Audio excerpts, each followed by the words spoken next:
Sir, ಈಗ ರಾಜ್ಯದಲ್ಲಿ ಮತ್ತೊಂದು ಸದ್ದು ಮಾಡ್ತಾ ಇರೋ ಪ್ರಕರಣ ಹನಿ ಟ್ರ್ಯಾಪ್ಸ್ ಸುಪ್ರೀಂ ಕೋರ್ಟ್ಗೂ ಕೂಡ ಬಂದಿದೆ.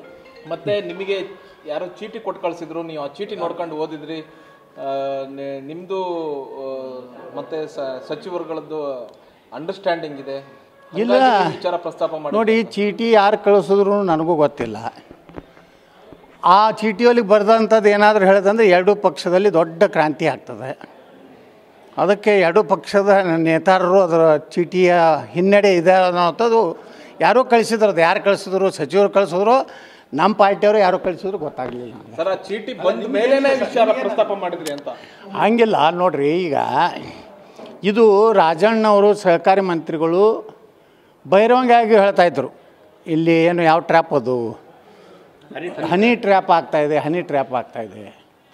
ಅದು ಹೇಳಿದ ಮ್ಯಾಗೆ ನಾನು ವಿಧಾನಸಭೆಯಲ್ಲಿ ಪ್ರಶ್ನೆ ಮಾಡಿದೆ.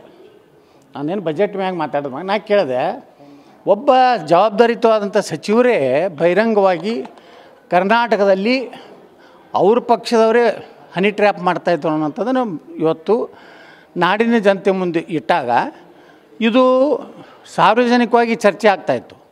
ಮತ್ತು ಸದನ್ ನಡೆಯುವಾಗ ಯಾರು ಹನಿ ಟ್ರ್ಯಾಪ್ ಮಾಡ್ತಾ ಇರೋದು, ಯಾರನ್ನ ಬ್ಲ್ಯಾಕ್ ಮೇಲ್ ಮಾಡ್ತಾಯಿದ್ದಾರೆ, ಯಾಕೆ ಮಾಡ್ತಾಯಿದ್ದು ಅನ್ನೋಂಥದ್ದು ನಾ ಪ್ರಶ್ನೆ ಮಾಡಿದ್ದೇನೆ. ಅದರಿಂದ ಕಾಂಗ್ರೆಸ್ನಲ್ಲಿ ಗಲಿಬಿಲಿ ಆಯಿತು. ಕಾಂಗ್ರೆಸ್ನಲ್ಲಿ ಒಂದು ರೀತಿ ಅವರಲ್ಲೇ ಒಂದು ರೀತಿ ಒಡಕು ಏನು ಆಗಿದೆ. ಇದಕ್ಕೆ ಕಾರಣ ಕಾಂಗ್ರೆಸ್ನಲ್ಲಿ ಯಾರಿದ್ದಾರೆ ಅನ್ನೋಂಥದ್ದನ್ನು ರಾಜಣ್ಣವ್ರ ಹೆಸರು ಹೇಳಿಲ್ಲ.